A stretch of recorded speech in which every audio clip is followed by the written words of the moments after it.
You remind me of one of my very good friends. Really? Yeah, you have, both of you have a very, how to describe it, like a very natural, kind radiance.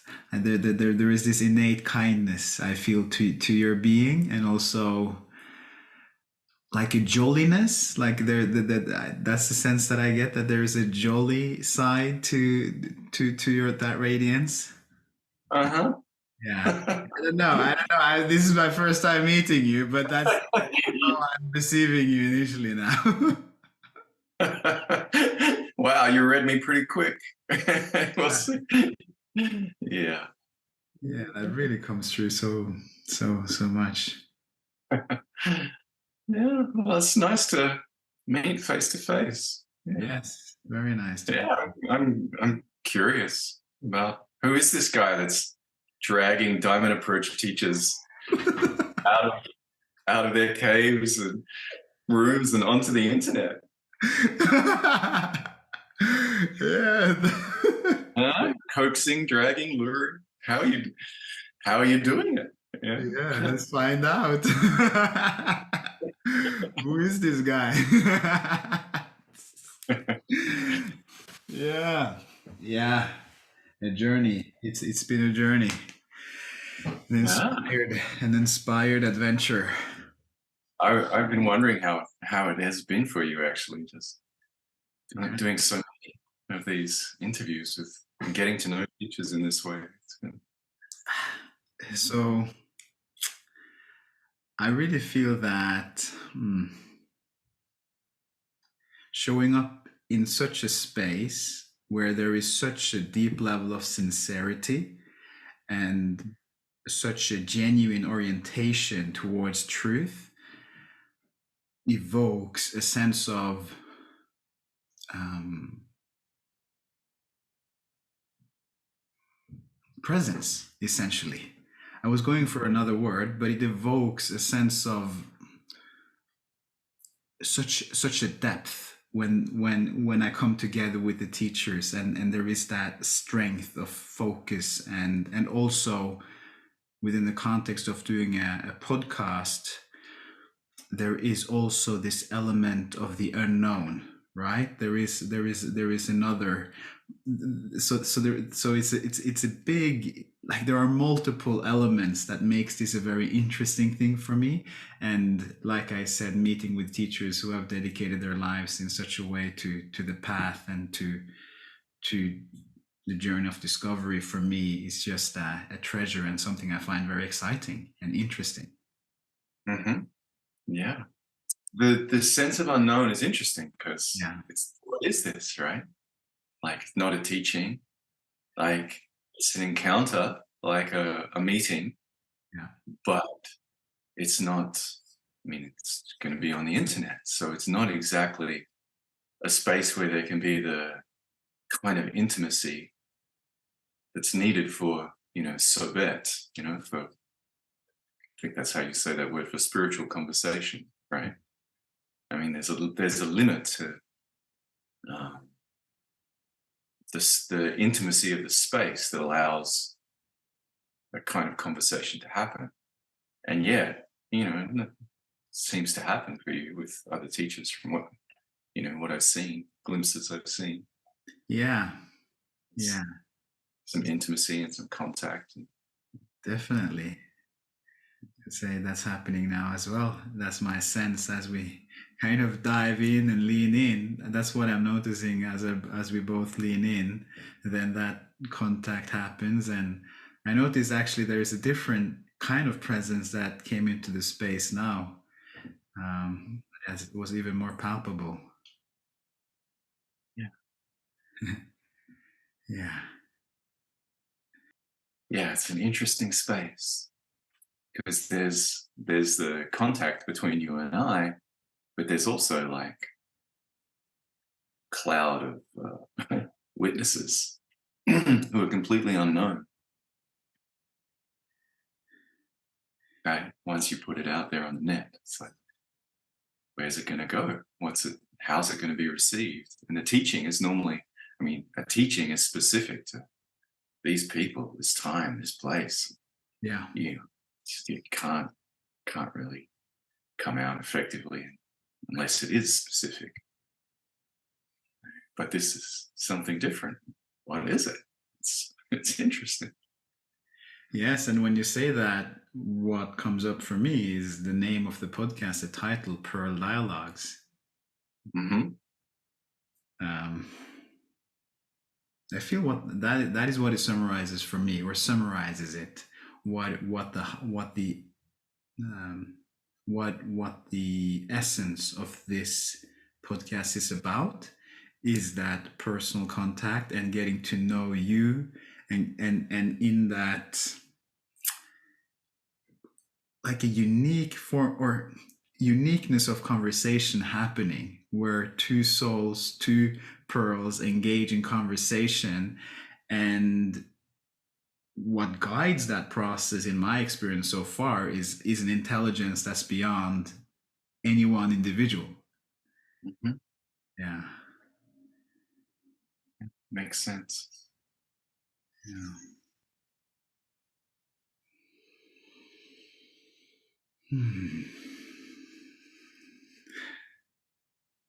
What do you want to talk about? Yeah.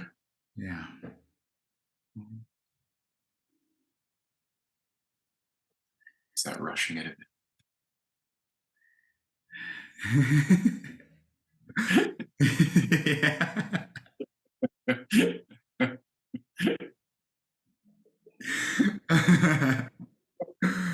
Yeah. Yeah.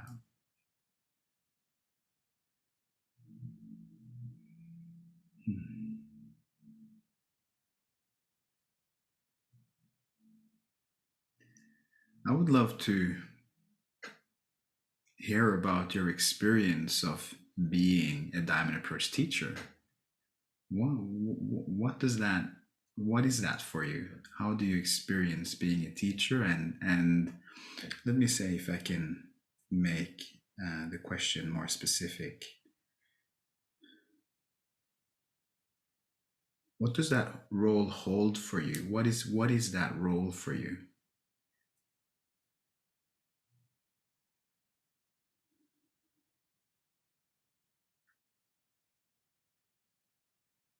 Is that role for me? Well, it's a role, right? And it's it's a vocation, in the sense that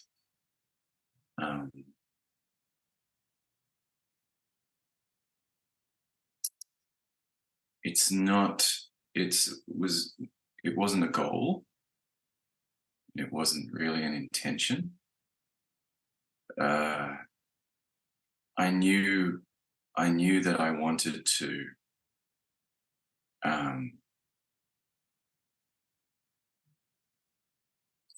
at some point I felt I'd been given so much, and it was sort of a sense of being slightly overwhelmed with the blessings, kind of full of wanting to share. And I had a sense that I really wanted to be in the right place, that I wanted to know what the universe wanted from me. What am I meant to be doing? What's this life for? And I knew I wanted to be of service. And I tried, I stayed faithful to that. And this is where I ended up, basically. And so that's what I mean by a vocation. It's sort of, I've been put here and pulled into it, and it doesn't feel like a choice. And then in doing it, in the day-to-day life of it, it's sort of like I feel like a bad slave. Like my job's to be a slave, and slowly getting better at being a slave. Yeah. I remember one teacher saying that, early on in her journey, she felt like the bride of God. And, when she told this story, she said, now I feel like God's washerwoman. I'm doing the laundry. And it's sort of, it's like that. It's, you turn up and do what's needed and do the practices as best you can. I do the practices as best I can. Try and stay impeccable. Try and stay aligned. And, just attending to doing the practices and being of service as well as I can.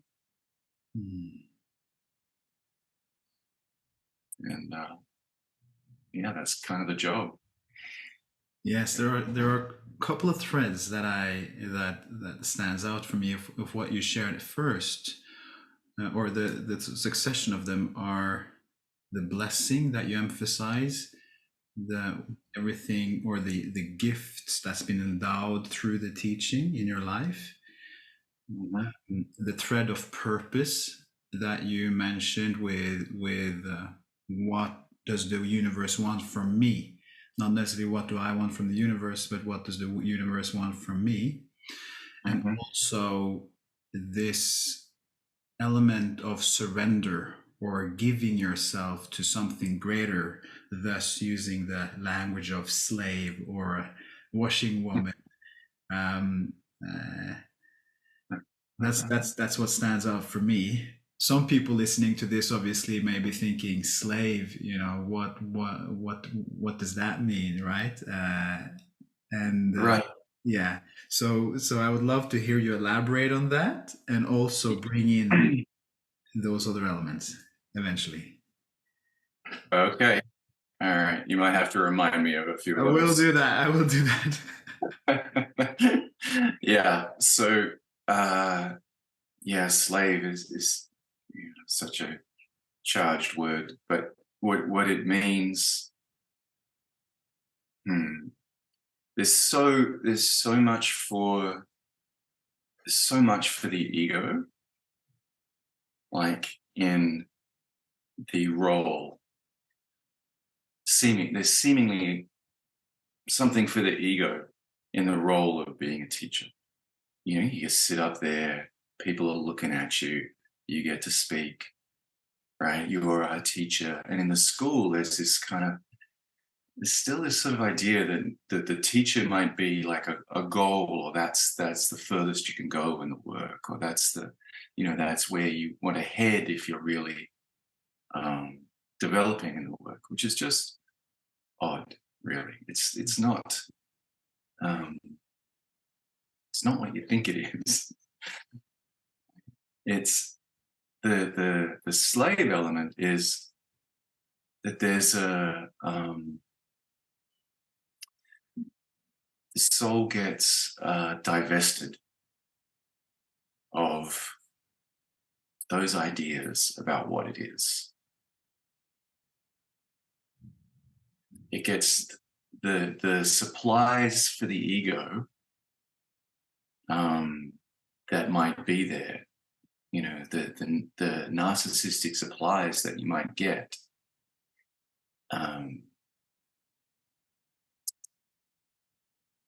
get really worked, right? They get worked, and the job becomes clearer. That sense of service, which is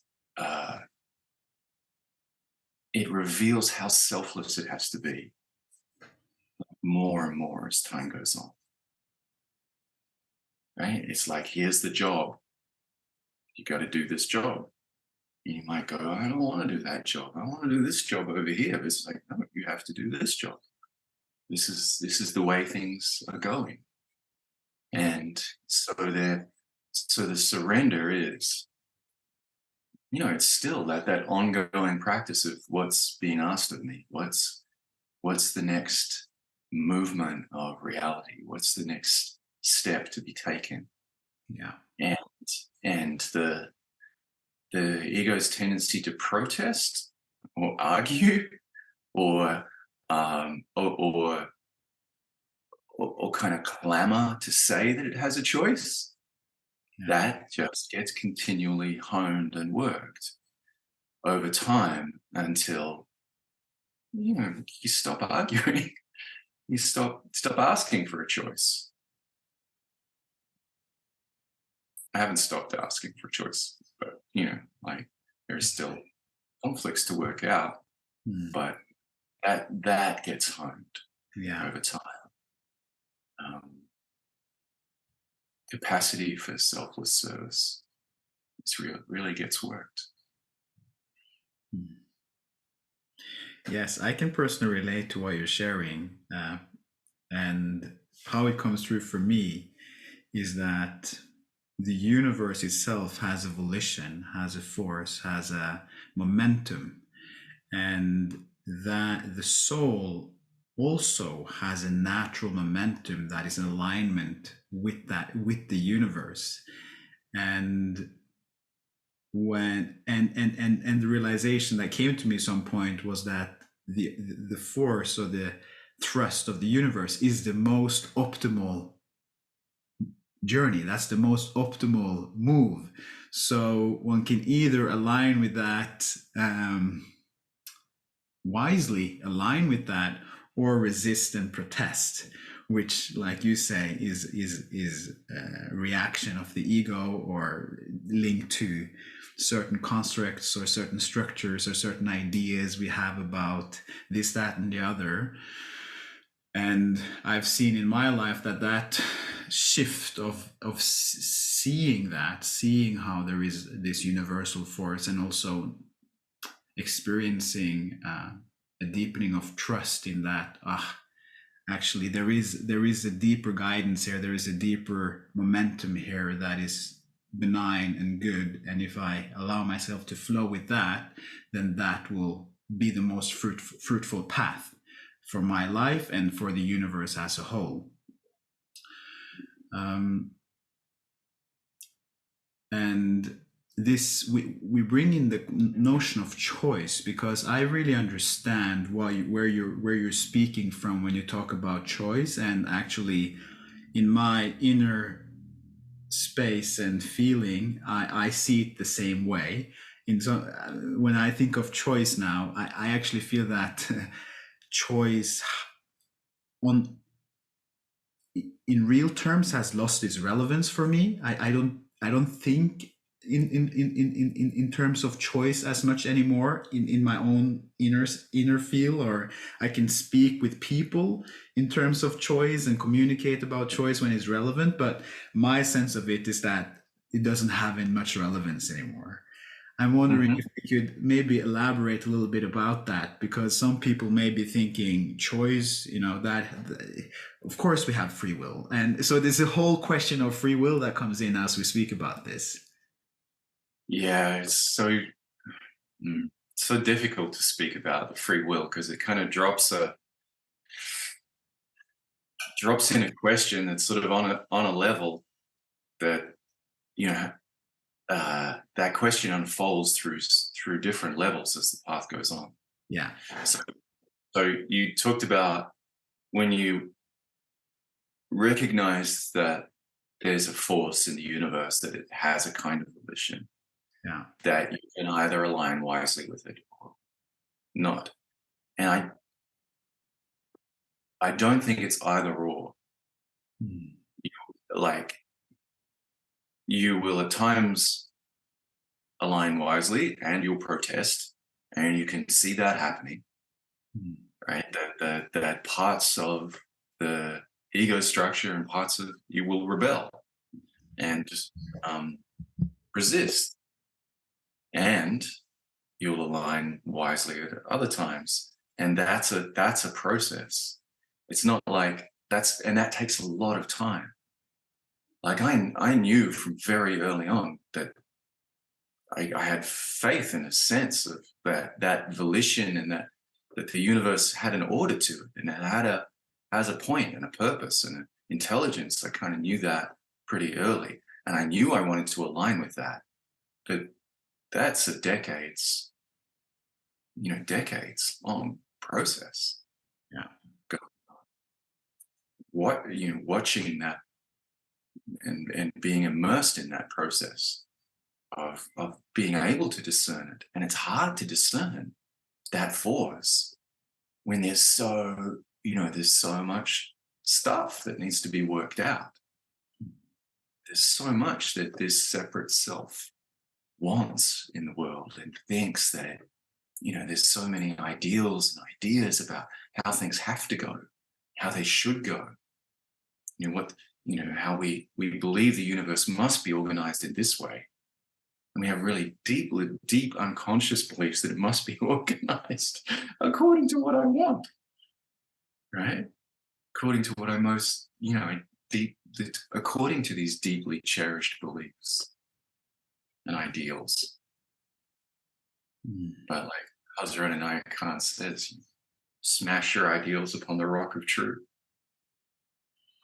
Yes, and it's interesting because when you speak, it seems like you have really found your purpose on the planet, and you've gone through multiple stages, both with the acting that you used to do. I read that you used to act and also teach acting, and you also did teacher training in holotropic breathing, and from what I gather, you taught that for a period of time.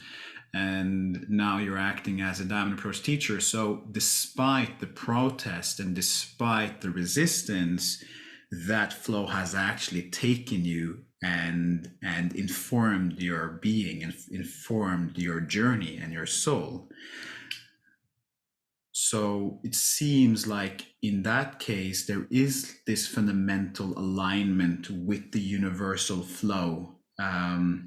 I imagine some people listening, or there will be a spectrum of people listening who will be able to resonate with that and feel that sense of alignment in themselves, while some people may feel that they don't know what alignment actually feels like, or may feel lost or disoriented. I'm curious if we could unpack that even further.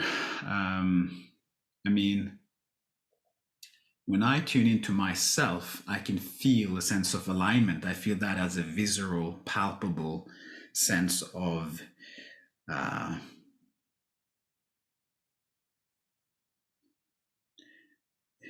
in some sense, a kind of rightness that I am where I'm supposed to be, and my orientation is in a truthful direction, in the direction where it's supposed to point.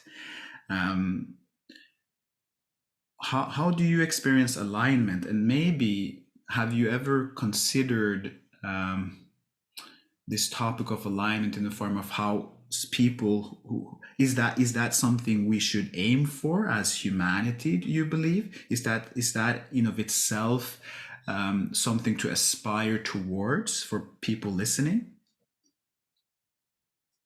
I wouldn't want to say it's something people should aspire to. Yeah. It's kind of feels a little bit like laying a trip on people.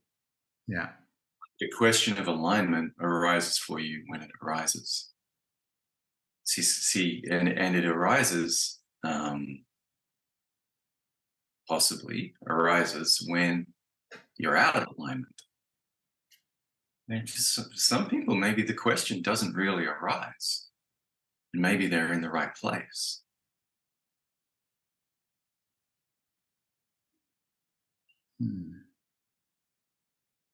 Yeah, possibly. Who am I to say? Yeah. I know what's happened for me, and I know how that teaching fits in this path. Yeah. And what it is, the relationship between personal will and universal will, and all of that. It's a really explicit part of this teaching. But that's just for people who come to the teaching and feel drawn, and so it becomes a question for them. They come here, but I wouldn't want to say to someone else, like, align your life. Do you know what I mean? For sure. Though at the same time, I'm thinking, like one reflection I've had at some point is it seems to me that one thing there is possible to align towards is love, for example, like having a loving alignment, right? And I Yeah. imagine in a world where there is a loving alignment, that life on the whole would be more harmonious for people and more prosperous, more thriving, more discovery, more expansion. So thinking about it in a universal sense, it seems like, and not to say that that is the right thing for everybody, because reality manifests and expresses itself in multifarious of ways, right? Um, well, do you have any comment on that?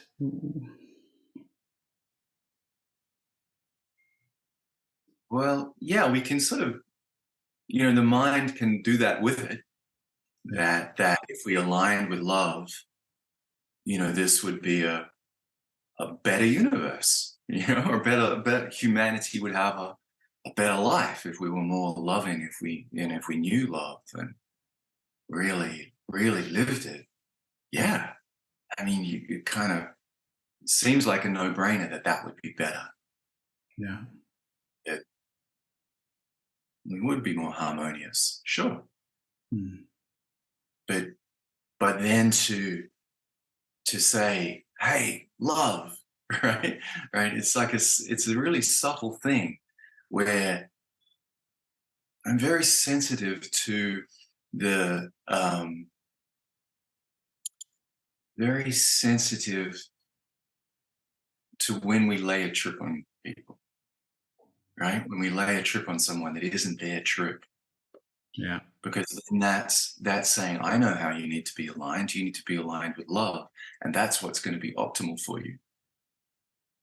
And you can see, I mean, inside the teaching, it's kind of part of the teaching, and that's the truth of that. I mean, we can see the truth of that, and we can recognize it in our lives, and you can sit in the teacher's seat and say all those things yeah, and put the teaching out there. But you can't. That's a very different thing from saying, okay, humanity, this is what needs to happen. mm, See, I, I could never go there. I mean, that's part of the alignment. Could never say, humanity, this is what needs to happen. I can feel the alignment. I know, like, what needs to happen is I teach in this group, and this group is unfolding in a way where they're coming up toward learning about certain kind of love. And I know that the right thing is to give them that teaching and see how it unfolds for them, and be of service to those souls and to the truth in that context. But that's you see, that's different. yeah, Yeah. So I think this really does speak to the question of alignment, because the mind the mind tends to grab onto the sense of alignment.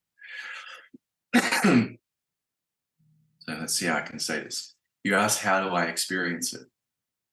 And yeah, it can feel like an uprightness, that there's a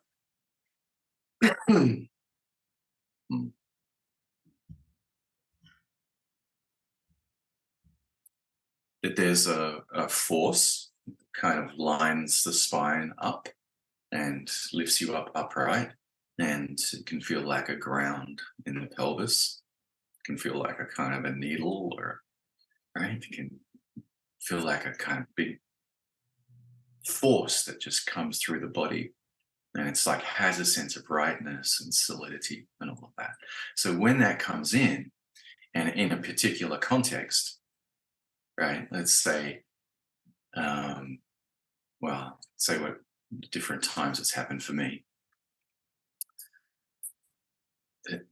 it happened for me around the breath work, around because I trained with Stan Groff and Tav Sparks and Groff holotropic breath work, and it called to my heart so fully, and I just knew I had to do it. There was no question. And I was working as an actor at the time. I didn't have any money, spent a lot of my time unemployed. The training was on the other side of the country. Actually, there was no training when I first knew I had to do it in Australia. I was like, I have to do this. Mm. And then they came, right? But it was on the other side of the country. And I knew I had to do it. I committed to it, and everything lined up to do that training. Like I'd get an acting job for 6 weeks or 3 months, and then that would pay for the training, which would happen just at the end of that time, right? And there was such a sense of alignment. I felt like I was born to do that work. Mm. And my teacher said, "You were born to do this work." Yeah. Right? I loved it. I relished it. People in the deepest states, in the opening up, and in extraordinary suffering, and there was just this capacity to just be there and trust that process and hold people through it. Yeah. So I was like, well, clearly this is what I'm going to do with my life. But then something would be like, no, you actually need to keep acting. Like this acting thing would come up. I'm like, I can't say no to that. Is this just ego? No, I have to do that. I have to do this next performance. And I'm like, so what's this? I feel like I have to do this with my life, and I have to do that with my life. They're both lined up. And then the diamond approach comes along. It's like, hang on, now there's 3 things here. What's going on? Yeah. Right? And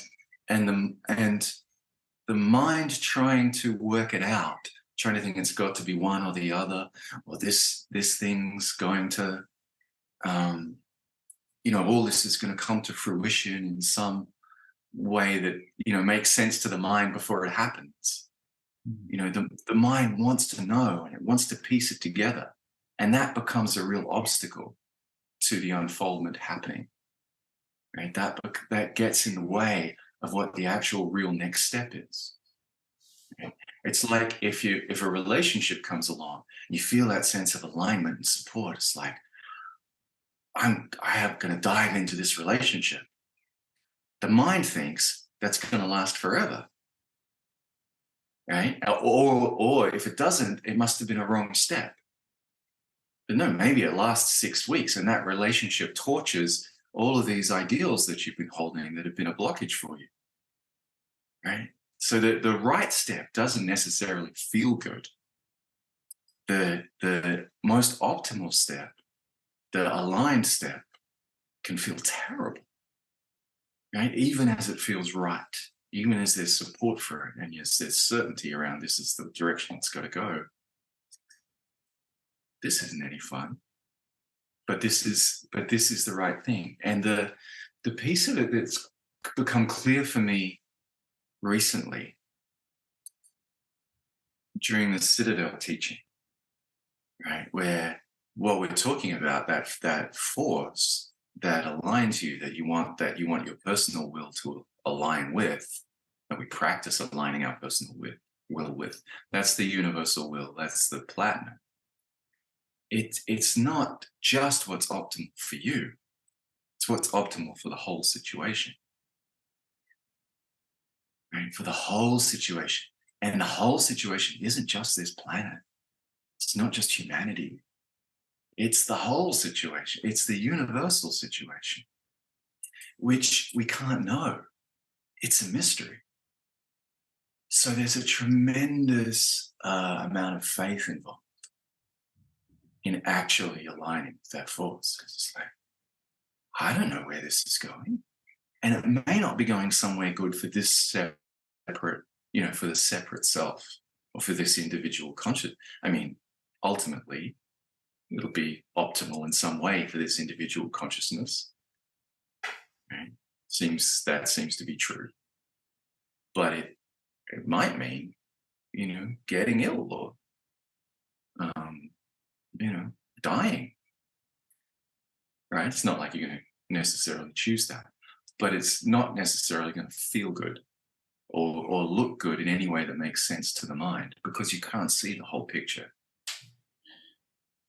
And what I hear, or how I interpret what you're saying, and when you use or speak about feeling good, for me, how I experience that is, on the surface it won't feel good, but fundamentally, when there is alignment, there is a natural pleasure in actually flowing with what is right. That there is a pleasure in that as well. So for me, how I experience it foundationally, and in my or just to discriminate between the depth and the surface, because the not feel good is usually linked to physical pain or emotional pain or psychological pain and suffering. Right. While on the essential level, or the deep soul level, there is a pleasure to simply flowing in accordance or with the universe and the greater force of spirit, for example. Yeah, sure. Yeah. Just like all the essential aspects, they feel good. Yeah. Right. So the alignment it has that sense of rightness and purity, and this is where I'm meant to be, and that brings a confidence and it can bring a joy and a delight and pleasure. Yeah, for sure. Yeah, it's an interesting topic. I'm curious, how do you experience our relational field in this moment? Yeah. Well, the quality that we're talking about is here in the field. Yeah. So I'm aware of that, and there's a sense of kind of ground and recognition that, like, I know you know that, and I know that, and there's a kind of a dialogue happening around this quality. So I feel like we're sort of down the belly in a certain way. Yeah. I also feel that through our conversation, we're also rubbing against each other. That's my sense as well. Like energetically, there is also an element of a rub here, where we're kind of getting to know each other. We're doing this experimental podcast, and we're exploring a particular topic.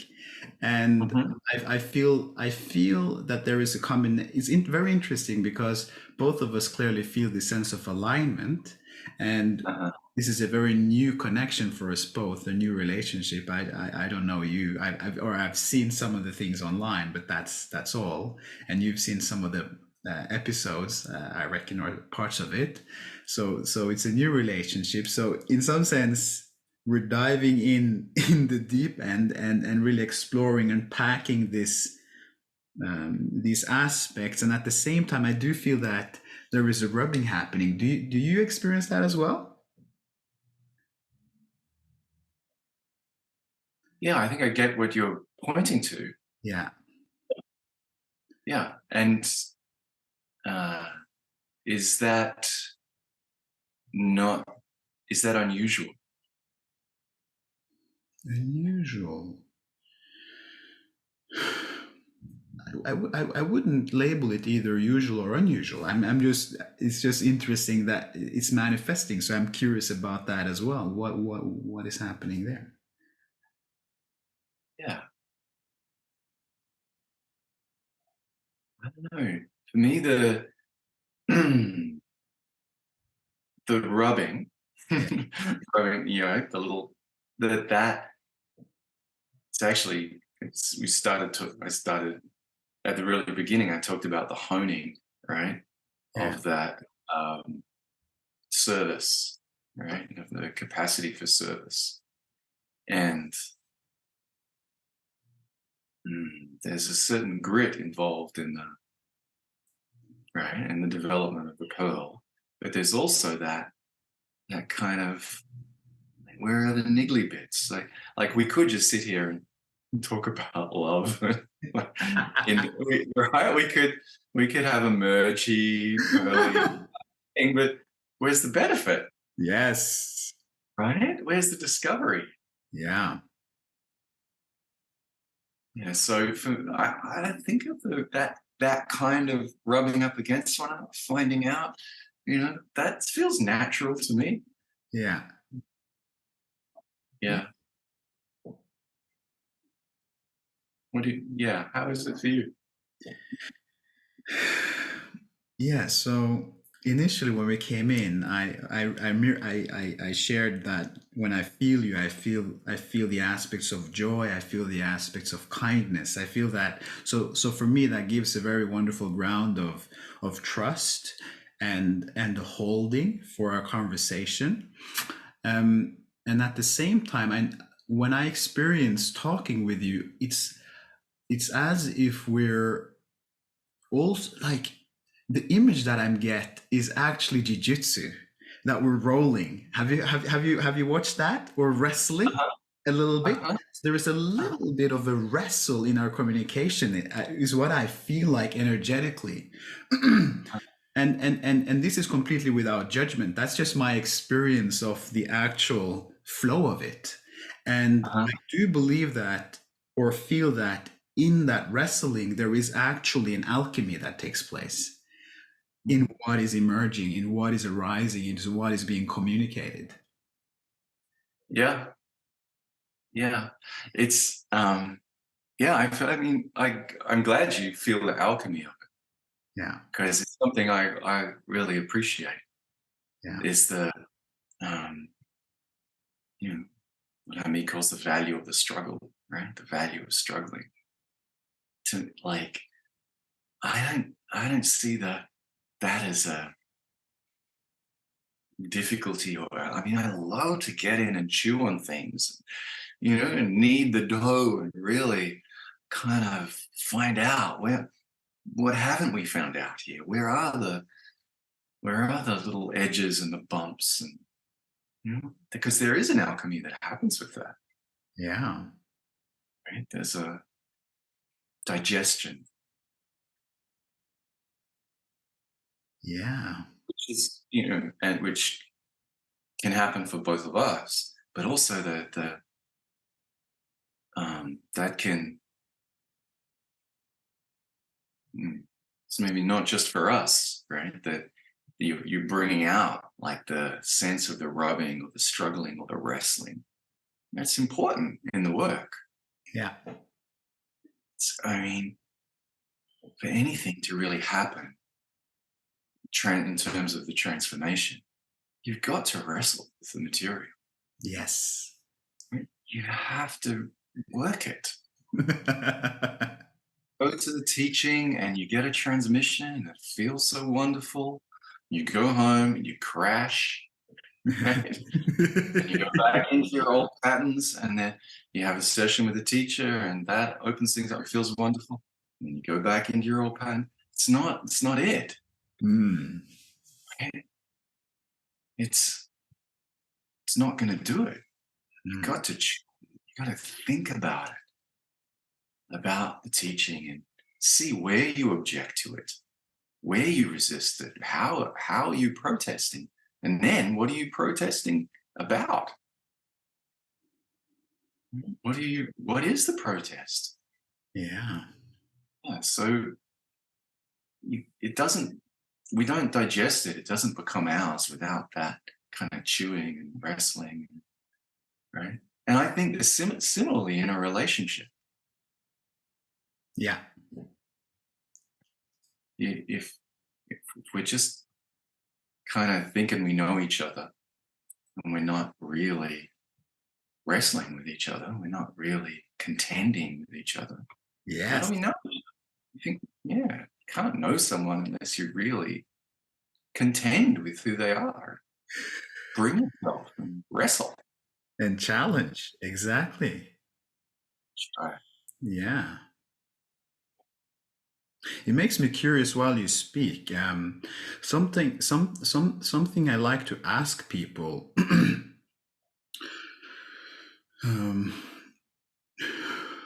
is there something that you find difficult or challenging or dislikable in our meeting or our connection here now?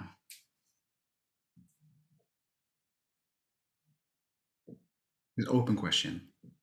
Yeah.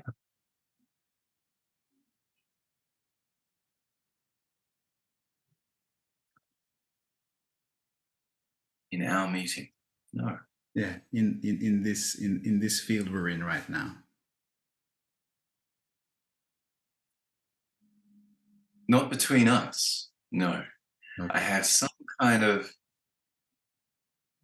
have this sort of thing here, which is like,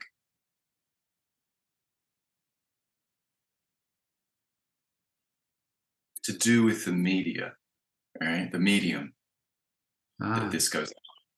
Yeah. Yeah.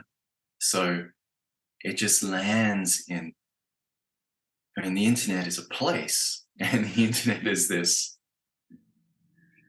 it's a kind of world, and it's got all these different corners and pockets, and where you're going to drop this into that world.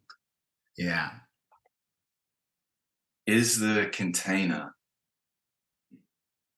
fit for purpose? Interesting. Yes. That's a niggle that I have. I see. Yes. That makes sense. That makes sense. That makes sense. And just so that that is fully clear, before anything goes out, you consent and you give a thumbs up. So you have the full reign there, huh? Yeah. Yeah. Yeah. Yeah. It's not necessarily about what I say, but it's curiosity about the avenues of the teaching, the forms of the teaching in this world, where there's so much distraction and not just the distraction, but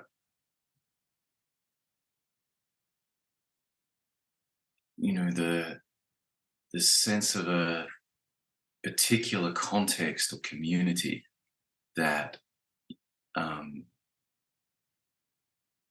the teaching is speaking to, or that things land in. That there isn't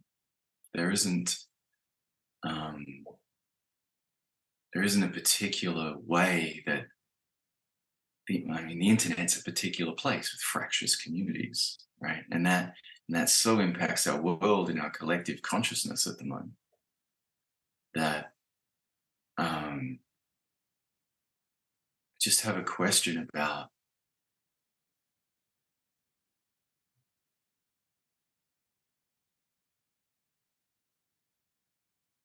the sense of contact.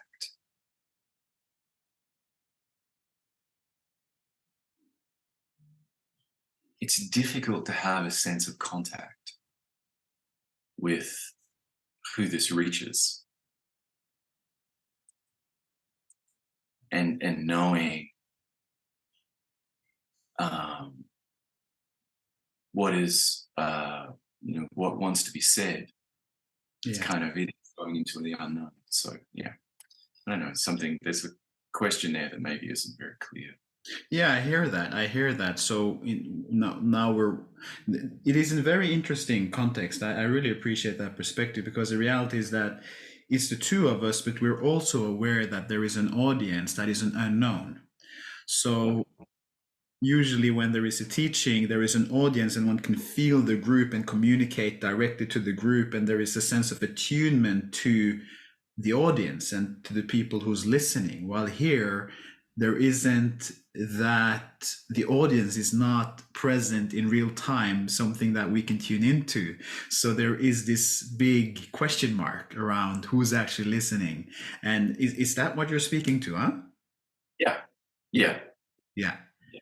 For sure. So it's interesting to sit with that question. That might be interesting. Yeah. Like, who's this? Who's this for? Yeah.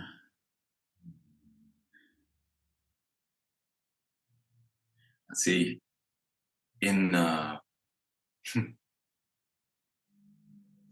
some, I think it was like the Indian theater tradition, used to say theater was for the gods, right? It was to feed the gods, right? And the actors or the dancers cultivated rasa, which is essence, right? The nectars of essence, and that fed the gods.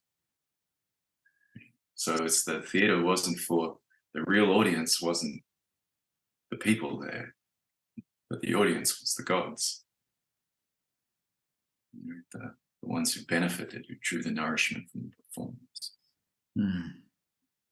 I'm not sure what that would mean within this logos or how that would translate, Yeah. but there's a sense of like the conversation can serve the truth, Yeah. can serve the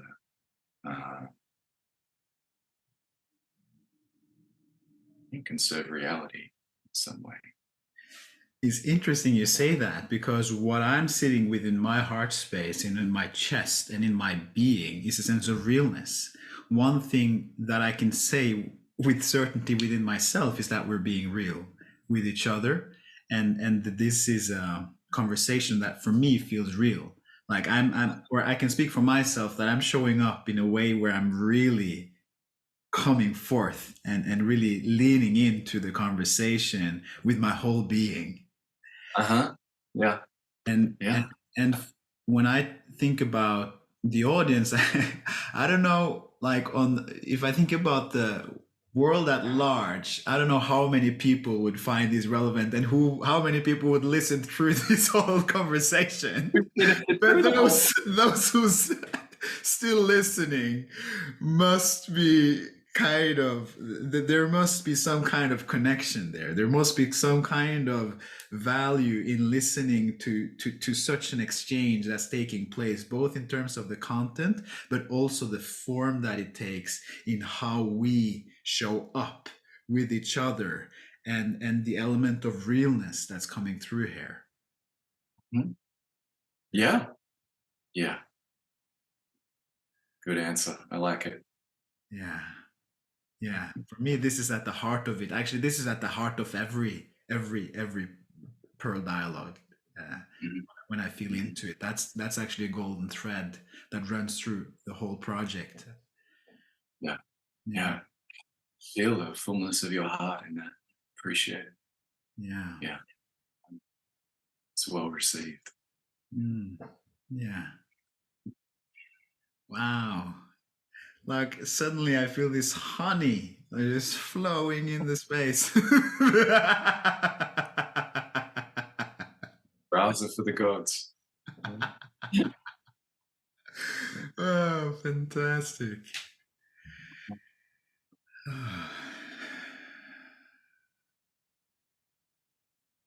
Yes. Is there something that you're contemplating in your everyday life right now? Something that is particularly relevant? It can be anything. It could be anything. Anything that you would love to bring into this space? Well, I'm contemplating what happened just before you asked that question. Yes, But good. that's one of your questions, right? Yeah, You reached into your kit bag and brought out that question. yeah. But the moment just before you asked it was very interesting. And let's unpack that. Let's unpack that. Mhm. Yeah. So I noticed a quiet coming. Right? That uh, that space of intimacy comes in. That quiet. That is the space that, like, allows conversation to deepen. Right. I just noticed that go through your eyes. Hmm. And then you brought out that question. My soul kind of went, I don't want to answer it. Right. That moment of intimacy was something interesting to wrestle with in a podcast. Yeah.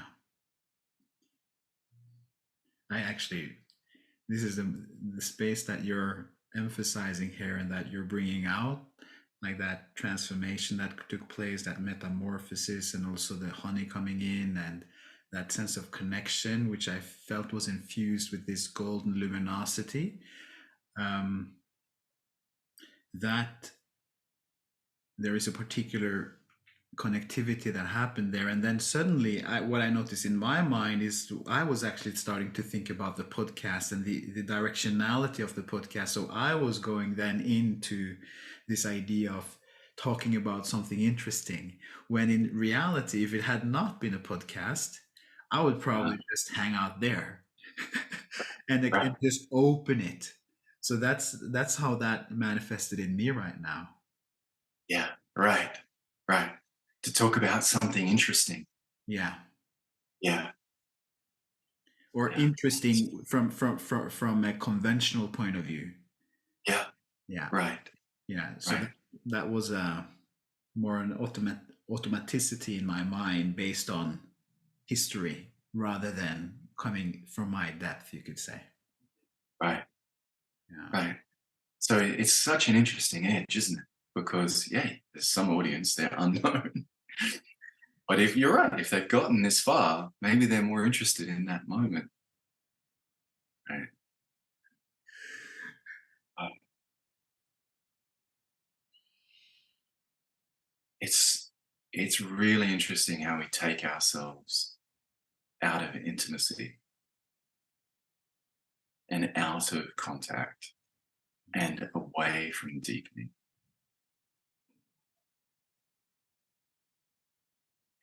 and to hang out at this edge.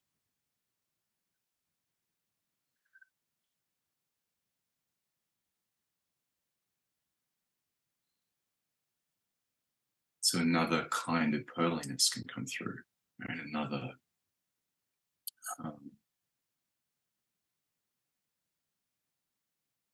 it's not just another depth of contact, but another depth of ourselves can show up. Mm. We allow those moments and hang out at that with the discomfort of that edge of that intimacy.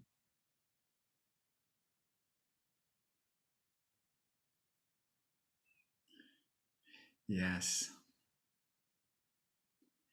What I notice manifesting in me as you share that is the re-evocation of that part of myself, which I notice is quite like almost sensual, like that there's a sensual diaphanous aliveness in my soul that came through earlier and then somehow withdrew.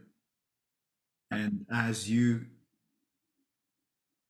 emphasized it and welcomed it and invited that depth, invited that part, it came forth again. Yeah,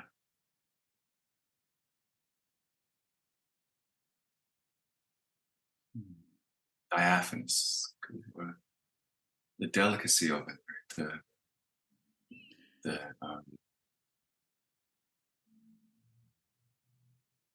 the delicacy, the refinement, the of, of these deeper regions of us that tend to stay, really veiled, Yeah, protected as well. veiled and protected.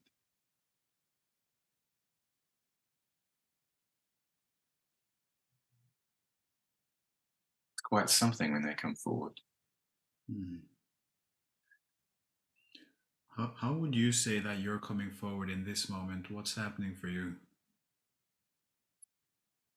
Well, I notice there's my in my belly there's something that's just kind of flowered open and feels like a depth and it feels personal, but also delicate.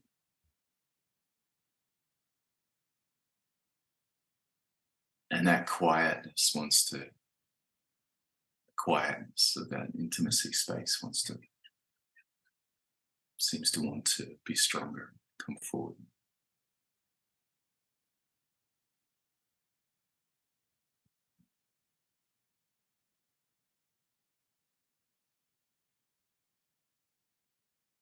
And then there's the not knowing, questioning, where's this going?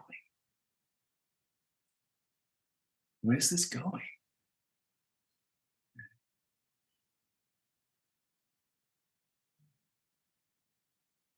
So there's the not knowing that just becomes a kind of wonder and an appreciation of the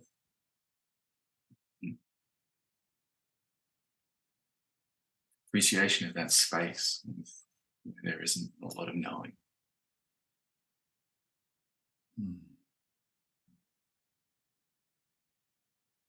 Yes, I'm receiving and contemplating the wonderment in contrast with asking a question and demanding an answer. So what I feel like you're speaking to is there is an intrinsic freedom and a curiosity and the very good word wonderment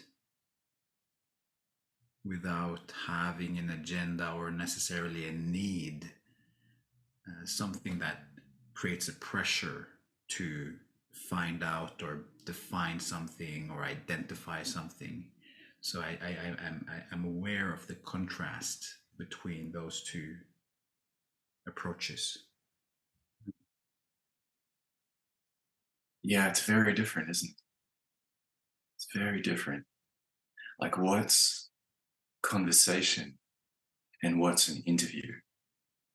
And then what's a dialectic inquiry, right? Because a dialectic inquiry, one of the practices, just for people who don't know, one of the practices that we learn in school in a lot of depth, the dialectic inquiry is not a conversation. Conversation is something different. And then what is real conversation? It's actually something, to answer your question, that I am really interested in.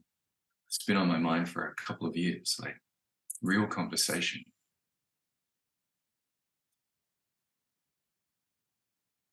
It's not something that's emphasized in school, or it's not something that's part of the teaching, as far as I know. But it's important in other traditions where the conversation can flow in a way where the conversation itself is a revelation. The conversation itself is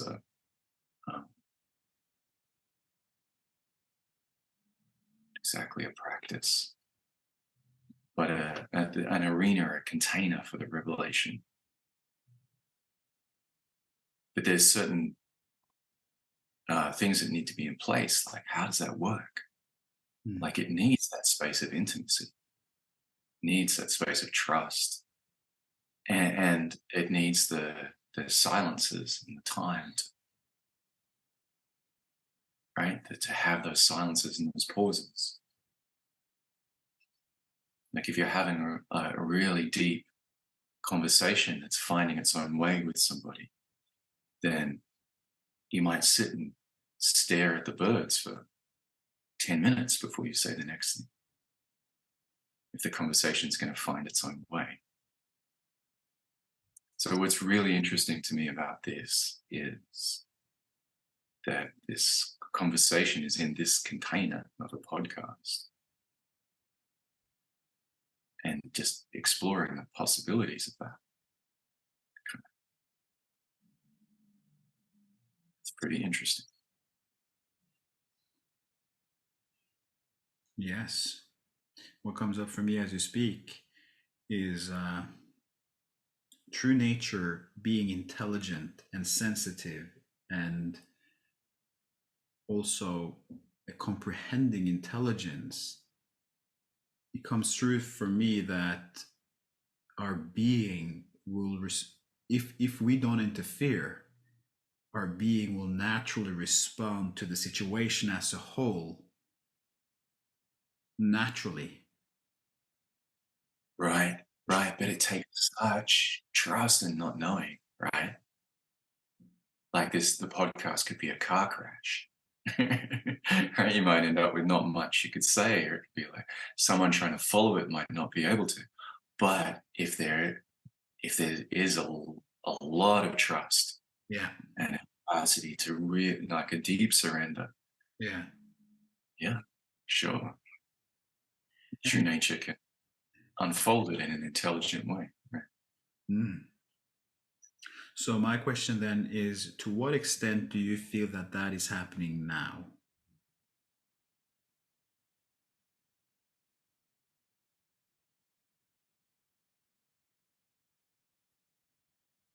To what extent?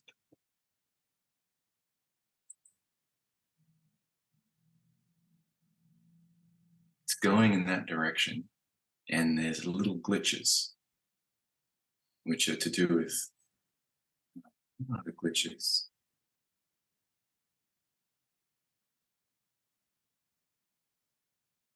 Huh. Right, the glitches are, I'm imagining the audience. Hmm. Right, there's an object here, and the idea that I have is that the person listening is somehow outside of the intimate space. But I recognize that that's not necessarily true. Someone listening might be able to drop into the quiet and the intimacy of the space.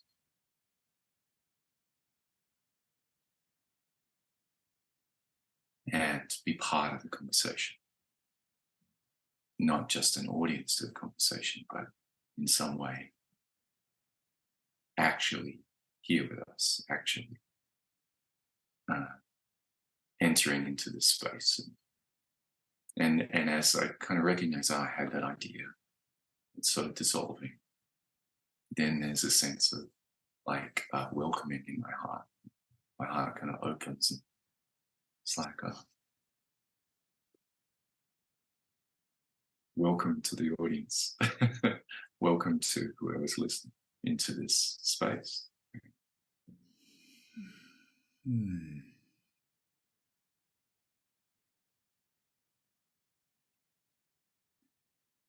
Hmm. Ah. Yeah.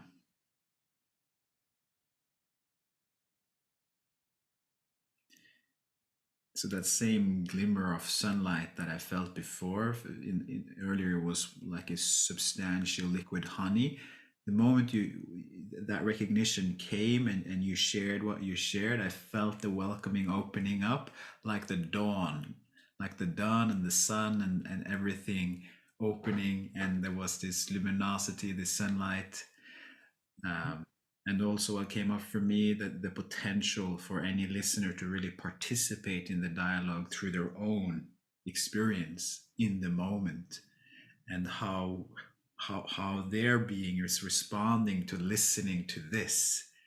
So they're part of the conversation, simply in a different way. Mhm.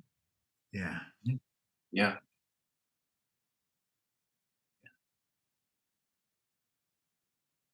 So Okay. Right in here with us. yeah, Well, welcome to be right here with us. this question of real conversation, I like that. I like that contemplation. It's something that I appreciate. And actually, the Pearl Dialogues, I feel, when I think about it, another subtitle for it could be real conversation. That is definitely in the direction that this podcast is pointing, which also means that its contribution to the global podcast scene will be unique. As far as I know, there is no podcasts that actually moves into conversation in this way, where we're really opening the moment and actually touching the experiential dimension in such a explicit way. That's just what's coming to me, and I may be wrong. Maybe a lot of people doing it. I'm not completely versed, but I'm just recognizing something that I find to be unique in how the Pearl dialogues, the container of the Pearl dialogues, as opposed to other podcasting types, and I felt moved to name that for myself, for the audience, or just in general. Yeah. Right. Right. Yeah. I like that. I like the sense of, I like that we're wrestling with this edge, right? That it's not only what's possible within this container, what's not only what's possible, but what's optimal. Is it of benefit? And also within the school, the whole topic of conversation is an interesting one. Like, for us to develop the capacity for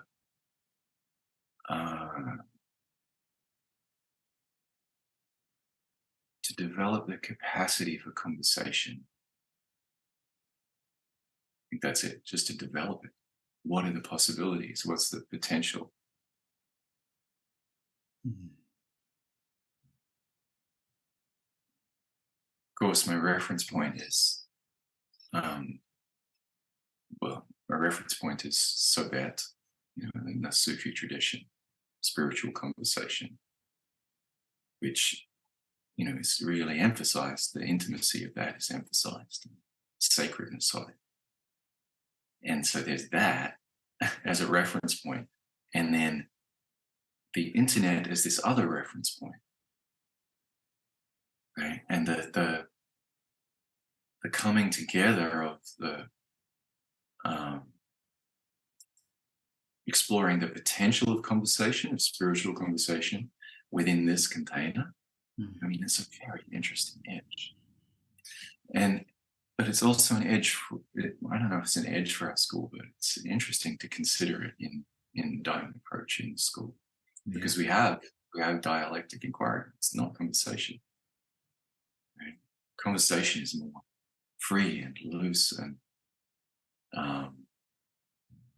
goes where it will. I had lots of conversations like that with my acting teacher.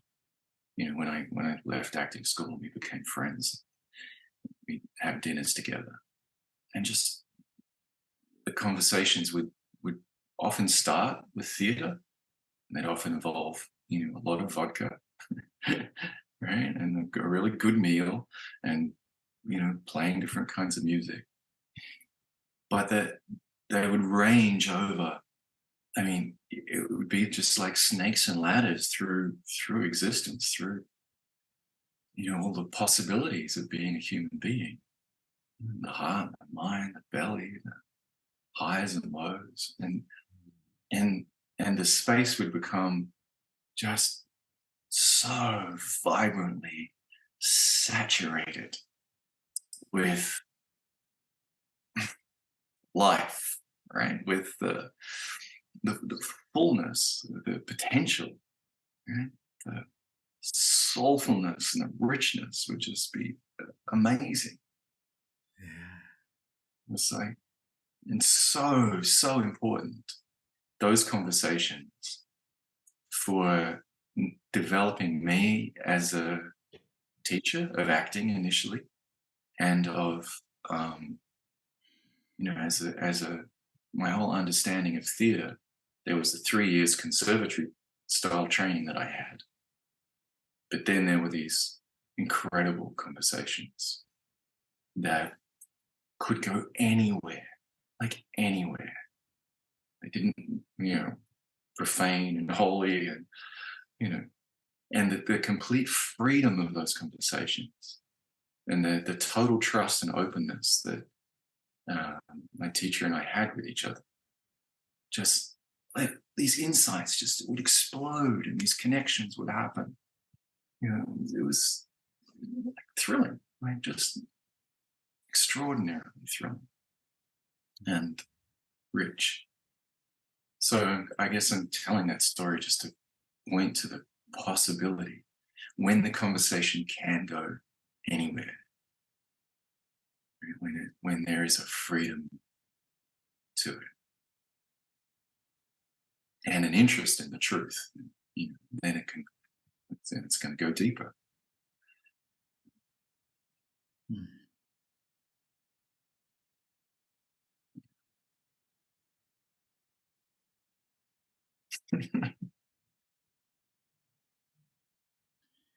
Yeah. I'm curious about how was it for you to come into this podcast? I'm wondering, not knowing minimal about it, how do you feel? What is the qualitative difference between pre the beginning and now? What if you reflect on that?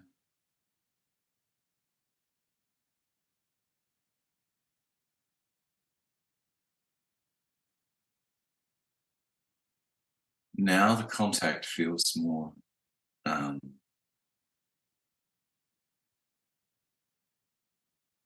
established and solid. Yeah, so the contactfulness and the pearliness feels like it's just here. It's not.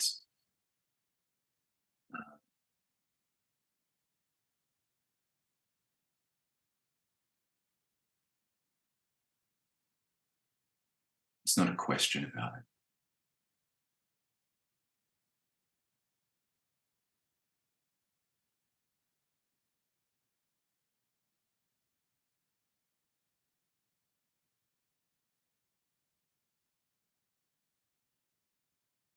How does that land for you? What's your sense of?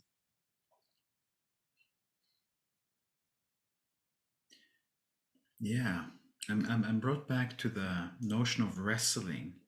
Like I don't feel that like the wrestling aspect is happening right now. Now I feel more that we are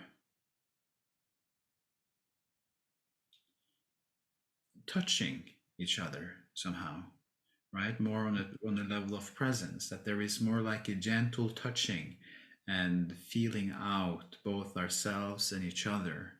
So there is a very different metaphorical format that's happening now. Initially, like the first half of the conversation, I felt there was more wrestling happening, like a good tussle. um, and yeah, so with that, I noticed that there is like like there is an element of sensitivity. I can feel that there is very attentive listening and also a gentleness, like a gentleness that wasn't there in the same way before. Um, so if I were to also use some other terms, you have masculine and feminine. Initially, the dialogue for me had more of a masculine form, and now it has more of a feminine form. Some people may, resonate with that or that description of it, but that's how it manifests in me, at least. Masculine form and a feminine form. Yeah. Is What? that? Yeah. Yeah. What are you calling the feminine? So I kind of get that the beginning. There's a not exactly maybe a shyness. At the beginning, it's like what's going on, and there's a little more tendency towards structure. Me and you, like more tendency toward nervousness or how's this going to go. And then as we named it and settled into the unknowing wonder, there's a softening of that kind of hard shell that can turn up, right?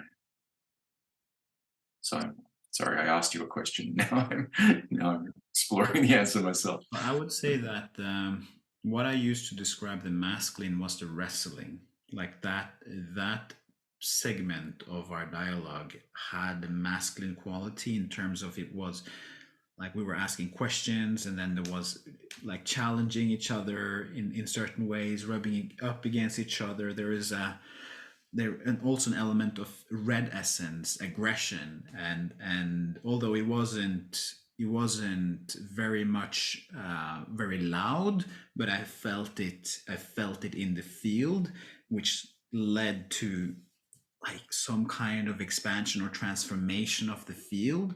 And right now what I'm feeling is like the delicacy, like the gentleness, and for me that has more of a feminine flavor. That is obviously labels. So that's just something in my interiority that I use to differentiate between different forms of being or different exchanges. Uh-huh. Yeah. Right. Yeah. So I noticed the delicacy, but also the openness and receptivity. Yeah. Yeah. And yeah. And there's a sense of like, question I came in with, who is this guy? Who is this Wazee guy? And I feel there's more knowing of you in a real way, but also it's sort of like this, like wanting to, like I feel like we could continue the conversation, get to know you. Yeah. Yeah. Yeah. Yeah. What in like is there something specific that you're curious about me? No. Okay. It's the sense of this is like, wow, this conversation could really, I don't know how long it could go Yeah. in terms of, because there's a certain way you come to meet the wrestling. You really come to meet, like when you asked that question and I pointed it out, you totally happy for that, right? So the fact that you're up for being challenged, right, and you're up for the wrestling means there are so many possibilities in Mm. terms of our conversation, Yes. right? If you were, if you kind of flinched at that challenge and it had been an issue for you, then next time I wouldn't do it. I would skirt around it in this context, right?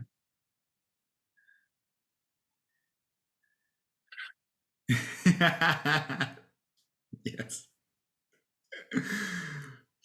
I would be very interested to see, like, if it was a parallel reality where either one of us was. Actually, I've experienced that in the past because what happened is we both moved to the edge, and usually what I observe happens when someone gets afraid and don't lean in, or actually identifies with their fear, is that the Yeah. whole field collapse, or meaning that one of the individuals collapses, and then Hmm. and that also collapses the conversation. I've experienced that in the past, actually, when I've been in Uh-huh. similar edgy territory, and Yeah. and one hasn't followed the whole way through, then something is knocked off somehow. Right. Yeah. Right.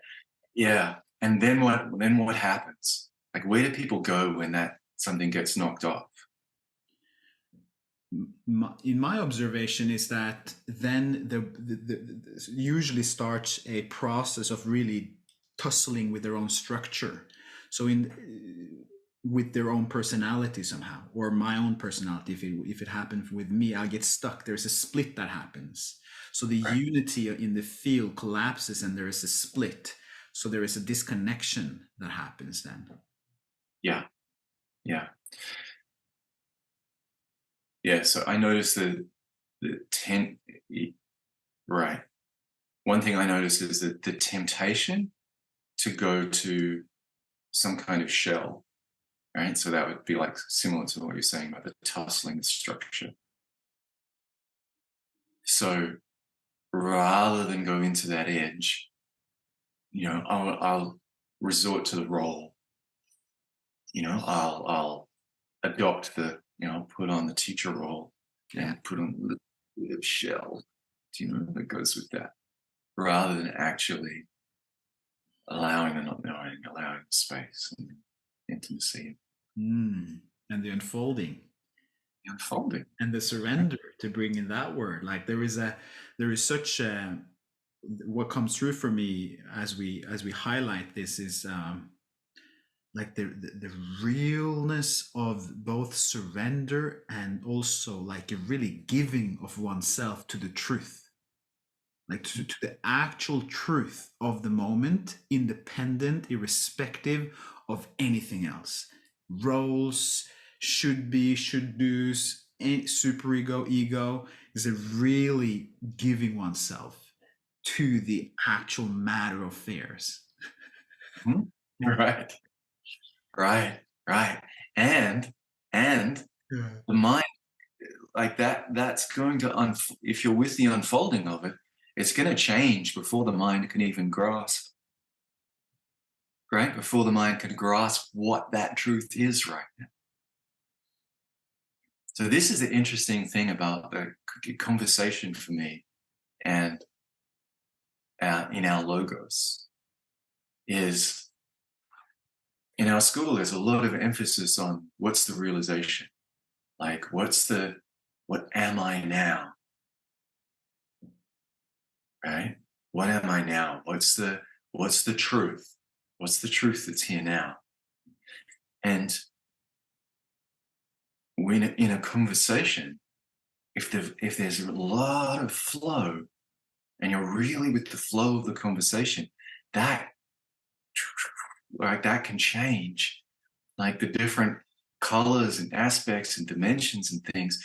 You can be moving through them so fluidly, so quickly, that there isn't, like, it's a different sort of orientation where the mind, you don't get the chance to go, well, now I am this, and now this is what's here, and now that's what's here. You might recognize it, right? Yeah. There's something about the fluidity of it. Yes, I resonate. Allowing that without having to engage in some sort of subtle form of spiritual materialism, whereas now we've got this. Now I am that. Right? So you could, like, surrendering to the moment is surrendering to the conversation, surrendering yourself to it. Maybe you're nothing. Maybe you aren't anything. Right? Maybe you become the conversation, become the flow. Interesting. What comes up for me as you speak about that is actually the teaching on the point, the true identity, because essentially, when you bring in this notion of becoming the conversation, for me, that is based in a form of unity. So, in that sense, is there longer any conversation happening? One could even pose that question: is that a conversation? Because for there to be a conversation, if we think about the linguistics of it, there has to be two individuals or two individuated beings actually communicating. Well, does that? Right. The question, or what I'm posing is, can you then still call it a conversation at all? Right? If there is this boundlessness of being and potentially unity of being, is it still a conversation that's happening if there is no individuals, there is no pearls, there's no points, there is simply unfolding? Maybe conversation is its own thing, like the point is its own thing. That just occurred to me. Yes, and I'm actually inquiring into, like, what is that is required for a conversation, for a real conversation to happen. What is it that requires? And if we think about it, if we bring in the essential dimension, does it require, for instance, the realization of personal essence, for the personal essence to be manifesting so that that conversation can actually happen? Is that a prerequisite to conversation? That's what I'm inquiring into. Right. Right. Yeah. It's very interesting because um, what happened here was we were exploring the relationship, and you were talking about the pearliness, and then the intimacy space started to come in, which is of course the space that invites the stupa, where which is a lot to do with pearliness, without getting into a lot of jargon, and right, it's a lot to do with the pearliness. It's a pearly vehicle, Yeah. right? And that coming in let the pearliness come in more fully and get more established, it seemed to me. And then that enabled the conversation to, you know, flow more. Mm. But the pearliness and intimacy space and all of that no longer necessarily here in an explicit way. They sort of can fall into the background. So they definitely had a function. They had a role Yeah. in coming into Yeah. experiencing a flow of conversation. Yeah. Mm. Which And brings, so did the dialectic, right? yes. The engaging the dialectic practice here. What's happening for me? What's happening for you? What's in the field, right? That also had a role in coming to what actually does feel like conversation, or did. So what I hear you speaking to is actually the intelligence of the whole conversation or the whole dialogue from beginning to this point right now, how different aspects manifests in different moments that facilitates for certain processes, certain transformation, and that can deepen and deepen and deepen and deepen, and also build on what came before. Yeah, yeah, And yeah. potentially, sometimes that's one view. Uh-huh. Yeah, Yeah, yeah, for sure. Yeah, it really helps that we have this shared logos and shared orientation, yeah, some capacity to stay to recognize those little pieces as they of that thread as they show themselves, and not flinch away. yeah. Seems to be. Man, to be fair with you, I love tussling. I love wrestling. I mean, I love just getting straight into it. You know what I mean? So I think it's a good match. If you love that as well, I think it's a good match. Yeah, well, yeah, a lot of the theater is tussling and wrestling. I have that background. Yeah, Yeah, yeah. yeah, a love of that, getting into it. Yeah, and So also the challenging bit, like actually bringing in like the struggling bits, bringing in the discomfort, bringing in wherever there is a misalignment, or where the things are not flowing. I feel that is such a valuable part of a relationship, of a conversation, and that actually facilitates for a whole nother level of deepening and also texture of the conversation. yeah, yeah, can very easily become superficially spiritual. Mm. If we don't bring in full humanity, the ego isn't there, isn't embraced and loved and chewed on, allowed to show itself.